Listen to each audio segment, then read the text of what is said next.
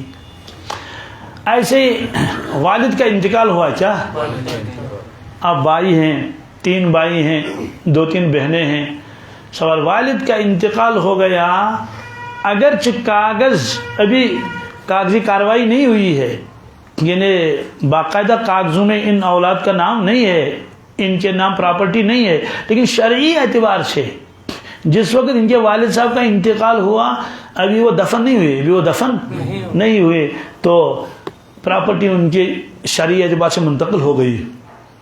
وہ واقعہ شاید آپ کو یاد ہوگا، ایک خاتون مسئلہ پوچھنے کے لیے آئی تھی حضرت شاہ عبدالعزیز صاحب رحمۃ اللہ کے پاس کہ حضرت میرے شوہر نے یہ کہا تھا مجھے، اگر تو باپ کے کر گئی تو تجھے طلاق ہے، 3 طلاقیں، کتنی؟ ایک ہی نہیں، 3 ایک ساتھ، تو میں گئی نہیں تب سے کیونکہ مجھے معلوم ہے طلاق، لیکن اب اس کا انتقال ہوا، کیا آج بھی نہ جاؤں تو کیا کروں، کم از کم چہرہ تو دیکھ لوں اپنے والد۔ انہوں نے کہا بیٹی یہ طلاق معلق ہے، آپ نہیں جا سکتی، طلاق پڑ جائے گی، طلاق تینوں پڑ جائیں گی، طلاق معلق ہے، اگر گئی تو طلاق باپ کے گھر۔ تو وہاں بیٹھے ہوئے تھے حضرت قاضی ثناء اللہ پانی پتی رحمۃ اللہ، یہ بہت بڑی بزرگ بھی گزرے ہیں اور بہت بڑے فقیہ ہیں، کیا؟ تو انہوں نے استاد سے کہا حضرت مجھے اجازت ہے، میں اس خاتون کو جواب دے دوں؟ فرمایا ہاں دے دو جواب۔ اس کا معلوم تھا یہ بھی یہی بتائے گا لیکن دوسرے انداز سے۔ انہوں نے کہا کہ بہن جاؤ، کیا جاؤ، تمہیں طلاق نہیں پڑے گی، تمہیں طلاق۔ شاہ صاحب نے فرمایا کیسے طلاق نہیں پڑے گی؟ طلاق معلق ہے، یہ تو عربی سوم کا درجہ، وہ سوم میں جو پڑھتا ہو 3rd کلاس میں، تو وہ بھی اس کو حل کرے گا، طلاق معلق ہے، آپ کیسے کہتے ہیں کہ طلاق نہیں پڑے گی؟ تو انہوں نے کہا حضرت جب تک باپ زندہ تھا، کیا تو وہ باپ کا گھر تھا، کس کا؟ اس کا انتقال ہو گیا، وہ باپ کا گھر رہا نہیں، وہ بھائیوں کا گھر ہے، کس کا؟ اگر یہ جائے گی یہ تو بھائیوں کے گھر جائے گی، طلاق کیسے پڑے گی؟ کیونکہ پراپرٹی سب منتقل ہو گئی ہے، ابھی وہ اس کو دفن نہیں کیا، ابھی غسل بھی دینا ہے۔ تو شاہ صاحب نے فرمایا کھڑے ہو جاؤ، تو پیشانی پر بوسہ دیا، کیا کہ تم امام بیہقی ہو، کیا یعنی بیہقی وقت ہو۔ تو بہرحال یہ ہے، تو والد کا انتقال ہوا ہے تو اولاد تو ایک قربان کر دیں بس، اللہ خیر صلی اللہ نہیں، یہ دیکھنا ہے کہ ان کے پاس اتنی جائیداد ہے، باغات ہیں اس کے پاس، بیلنس ہے اس کے پاس۔ پہلے تو صرف باپ اس کا وہ مالک تھا، اب صرف باپ نہیں کہ سارے بھائی بہنیں اس کے مالک ہیں، اگرچہ گھر کا خاندار انہوں نے ایک کو بنایا ہے انتظامی امور کے لیے، لیکن انتظامی امور کا مسئلہ الگ ہے، لیکن ملکیت کن کن کے نام ہے یہ مسئلہ الگ ہے۔ تو ایسا ہو سکتا ہے کہ 4 بھائی ہیں، باپ کا انتقال ہو گیا، چاروں پر قربانی لازم، کیوں؟ اگر ہم یہ تقسیم کریں یہ دولت، ہم تو 25,000 اس کے حق میں آئیں گے، 25 اس کے بھی صاحب انصاف بن جائے گا. یہ 25 نہیں 45 سب کی پر آئیں گے تو سب ان کی پر قربانی لازم ہو جاتی ہے. اس میں بھی بڑی کوتاہی ہوتی ہے کیونکہ دھیان نہیں رہتا ہے. تو 4 بھائی ہیں وہ ایک قربانی کرتے ہیں، اور وہ بھی عجیب باپ کے نام، کس کے؟ جس کا انتقال ہوا زندو کے نام ان کو تو لازم ہے. زندو کو چھوڑا اور قربانی کی کس کے نام؟ باپ کے نام. بہرحال ایک تو ہم اس مسئلے کو دیکھیں گے. دوسرا ایک اہم مسئلہ ہے وہ ہے تقسیم کا. کس کا؟ قربانی کا جو گوشت ہے.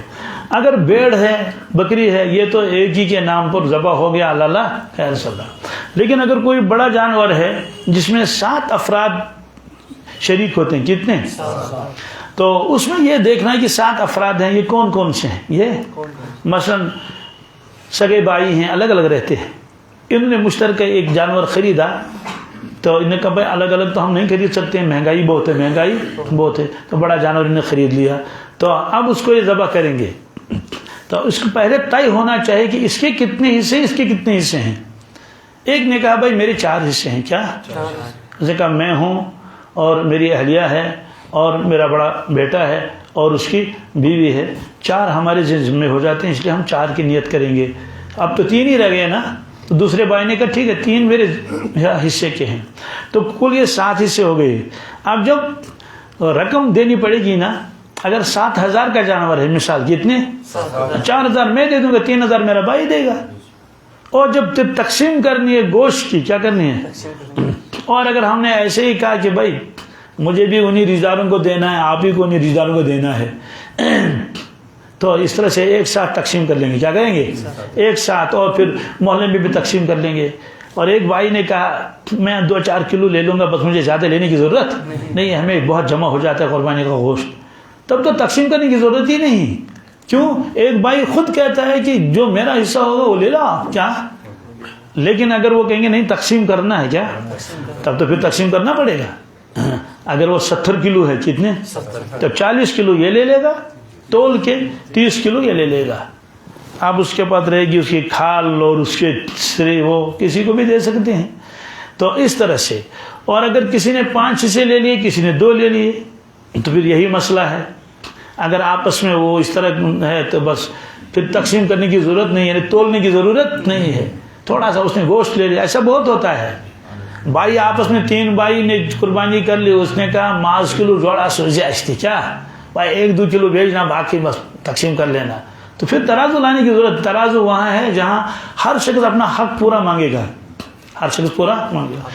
ایسے ہی 2 بھائی ہیں مشترکہ، انہوں نے قربانی کی، 3 حصے اس نے لے لیے، 3 حصے اس نے لے لیے، 6 حصے. ٹھیک 6 بھی کر سکتے ہیں. کیا؟ اکیلا آدمی ایک پورا جانور بھی کر سکتا ہے. اللہ کے نبی سمجھے 100 اونٹ کیے، کتنے؟ 100 اونٹ کیے. تو لیکن اگر کوئی کہے گا ہاں 7 سے زیادہ نہیں ہونے چاہیے، کیا 7 سے کم ہو سکتے ہیں.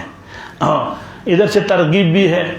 بعض مرتبہ انسان کو چاہت ہوتی ہے کہ میں اللہ کے نبی صلی اللہ علیہ وسلم کے نام پر بھی ایک قربانی کر لوں، کیونکہ آپ نے خود فرمایا حضرت علی سے رضی اللہ تعالیٰ عنہ، اے علی میرے نام کی قربانی کر لیا کرو، یعنی میرے دنیا سے تشریف لے جانے کے بعد میرے نام کی قربانی کر لیا کرو. تو حضرت علی رضی اللہ تعالیٰ عنہ پوری زندگی قربانی کرتے رہے، اپنی الگ اور اللہ کے نبی صلی اللہ علیہ وسلم کی قربانی الگ کرتے تھے پوری زندگی. کیوں؟ حضرت نے فرمایا تھا.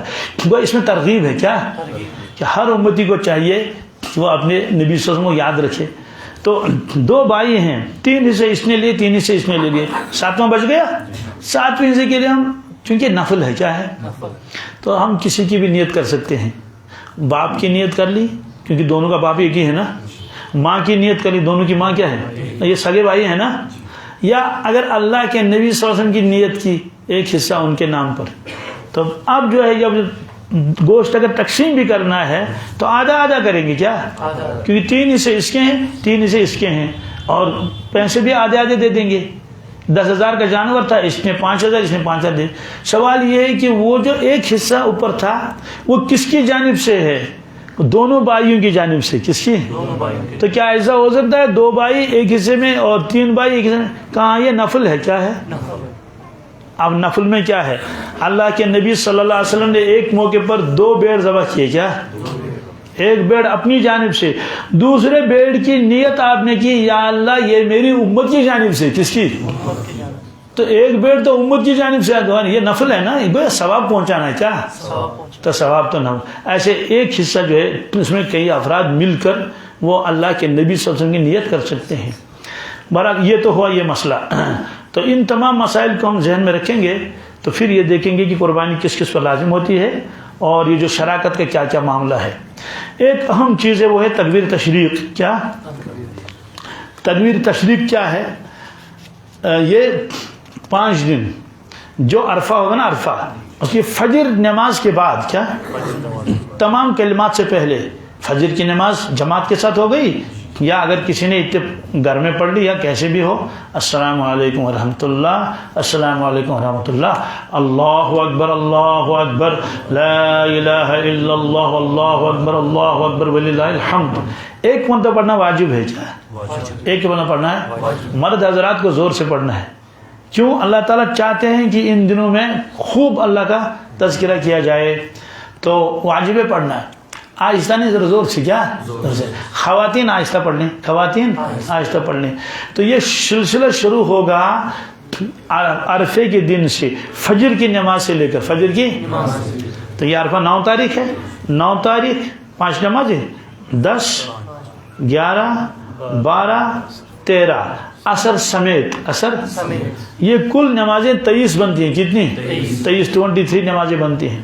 تو ان میں تکبیر تشریق پڑھنا، چاہے جماعت کے ساتھ نماز پڑھے فرض نفل کے بعد نہیں، چاہے انفرادی پڑھ لے. اس میں کوتاہی ہوتی ہے. مسجد میں تو کوتاہی نہیں ہوتی، مسجد میں تو کسی نہ کسی کو تو یاد آ ہی جاتا ہے. اگر مسجد میں جماعت اگر ہم کو یاد نہیں ہے پھر بھی جو کہیں گے اللہ اکبر تو یہ فوراً چونک جاتا ہے اللہ اکبر. لیکن جو اکیلا نماز پڑھے گا اس کو اگر یاد نہیں تو کون یاد دلائے گا؟ بالخصوص ہماری ماں بہنیں، وہ پڑھنا چاہتی ہیں لیکن اس وقت یاد نہیں رہتا، دھیان نہیں رہتا ہے. حضرت مفتی تقی صاحب عثمانی فرماتے تھے خواتین کو چاہیے کہ ان دنوں میں یہ دعا قبلے کی دیوار پر جو وہاں کوٹری میں نماز پڑھ رہی ہیں تو اس میں لکھ کے رکھیں. کیا؟ تاکہ جو ہی وہاں پہنچ گئی تو پہلے ہی نظر پڑے گی کہ یہ دعا ہے. میں ساتھیوں کو ترغیب دیتا ہوں کہ بیت الخلاء میں جائیں تو ضرور دعا پڑھیں، اللہم انی اعوذ بک من الخبث والخبائث. تو یہ یاد ہی نہیں آتا ہے اس وقت. دعا تو یاد ہے لیکن اس وقت دعا پڑھنا یاد نہیں رہتا ہے. اس کے لیے یہ ہے کہ میں دروازے پر لگا کے رکھ دو. کیا ہے؟ باتھ روم کے دروازے پر لگا کے لکھ دو. عربی میں نہیں صحیح انگریزی میں لکھ دو. جیسے آج مسیجیں کرتے ہیں نا بھائی، اردو مسیجیں انگلش میں آتی ہیں نا، رومن اردو لگاتے ہیں تو رومن اردو میں لکھو اللہم انی اعوذ بک من الخبث والخبائث. مطلب تو یہ ہے کہ اسے آدمی کو جان یاد آئے گا. تو خواتین کو بھی چاہیے کہ وہ 23 تاریخ تک جو عصر کی نماز ہے وہ 13 تاریخ تک تو اس کے وہ پڑھ لیں. اس کو کہتے ہیں تکبیر تشریق. کیا؟ یہ تکبیر تشریق اللہ تبارک تعالیٰ کو بہت پسند ہے. تو یہ جو قربانی ہے نا، اس کے بارے میں میں نے ایک روایت پڑھ لی. فرمایا ارشاد رسول اللہ صلی اللہ علیہ وسلم نے من کان له سعۃ ولم یضحی فلا یقربن مصلانا. جس شخص کو اللہ تعالیٰ نے وسعت دی ہے، کیا دی ہے؟ وسعت دی ہے قربانی کرنے کی، پھر بھی اس نے نہیں کی بخل کی وجہ سے اور کسی وجہ سے، فرمایا کہ میرا پیغام اس تک پہنچاؤ کہ ارشاد فرمایا رسول اللہ صلی اللہ علیہ وسلم نے عید کے دن ہرگز ہمارے عیدگاہ کے نزدیک نہ آنا. عید کے دن ہرگز ہماری عیدگاہ کے نزدیک. یہ تو اظہار ناراضگی ہے نا. اب وہ اگر جا کے پہلے سب میں بیٹھے ہے نا تو کوشش پر شوب کیا شخص ہے نا، تو کیا ہے کیوں گئے وہاں؟ اس لیے کوشش یہ کرنی ہے. یہ جو قربان ہے نا، قربان، یہ لفظ قربانی یہ لکھ رہا قربان سے. کس سے؟ قربان کا تذکرہ قرآن پاک میں بھی ہے. اور قربان نکلا قرب سے. کس سے؟ قرب کسے کہتے ہیں؟ وہ چیز جس سے اللہ تعالیٰ کا تقرب حاصل کیا جائے. اس سے معلوم ہوا جب آدمی قربانی کرتا ہے اللہ کا تقرب حاصل ہوتا ہے. اور آپ نے یہ بھی ارشاد فرمایا ان 3 دنوں میں قربانی سے زیادہ کوئی عمل اللہ کو پسند نہیں ہے. تو دیکھو، ایک تو بدنی عبادت ہے، نماز پڑھتے ہیں، ایک تو مالی عبادت ہے، پیسے خرچ کرتے ہیں. لیکن اللہ یہ چاہتے ہیں جن جانوروں کو میں نے پیدا کیا ہے، جن جانوروں کو میں نے پیدا کیا اور ان جانوروں کو لوگ استعمال کرتے ہیں، کسی پر سواری کرتے ہیں، کسی کو ذبح کر کے کھاتے ہیں، کوئی ایسا موقع ہونا چاہیے جب یہ میرے نام پر قربانی کریں، کیا کریں؟ کس کے نام پر؟ اللہ تعالیٰ کے نام پر۔ اس پر میں قربانی لازم ہے۔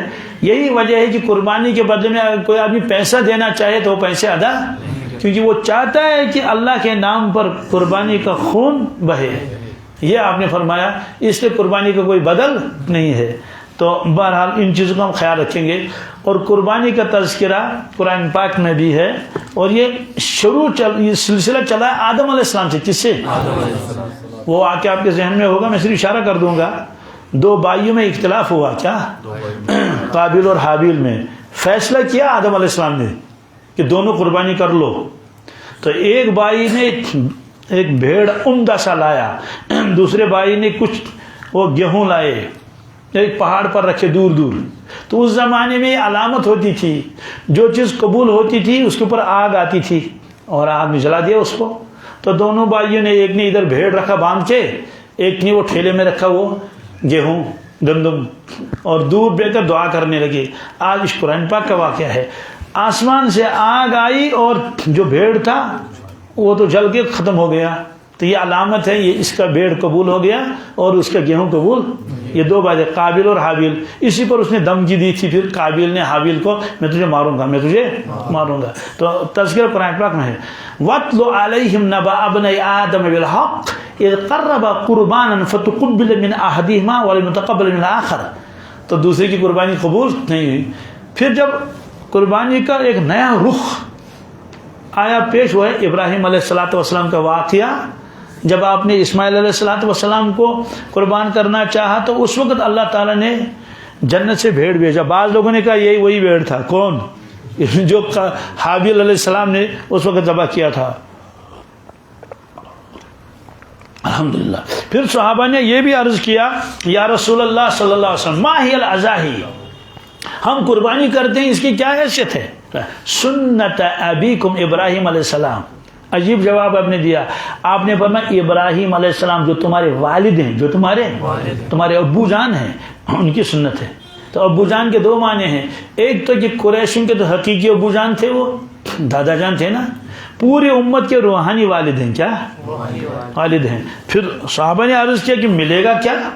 فرمایا کہ ہر بال کے بدلے میں ایک ایک نیکی۔ کیا؟ بکری کے اندر جتنے بال ہیں، کتنا آدمی نقصان کرتا ہے، شادیوں میں اتنی بھیڑ ذبح کرتا ہے، اور جب قربانی کا وقت آیا کہتے ہیں گنجائش نہیں ہے۔ تو اتنے بھیڑ کے اوپر اتنے بال ہیں، ہر بال کے بدلے میں اتنا۔ اور پھر دوسری بات انہوں نے کہا اون کے بارے میں کیا ہے؟ کیا اون کے بارے میں بھی یہی ہے۔ تو بہرحال ابھی چند دن ہے، لہذا ہم کوشش کریں کہ وہ بعض ایسے بھی ساتھی ہیں ان کے پاس ملکیت کچھ بھی نہیں، لیکن عیدی انہوں نے جمع کر رکھی ہے 10 سال سے۔ کتنی؟ 50-60 ہزار انہیں جمع کر رکھے ہیں۔ تو شرعی اعتبار سے چونکہ وہ اس عیدی کے خود مالک ہیں، کوئی اس کو مداخلت نہیں کرے گا، اس کی وجہ سے ان کے اوپر بھی قربانی لازم ہو جائے گی۔ تو پھر اس کے لیے یہ آسان طریقہ ہے، یا تو شراکت میں کر لے تو اس میں زیادہ رقم دینے کی ضرورت نہیں ہے، یا تو خود بھیڑ لائے اس کو ذبح کرے۔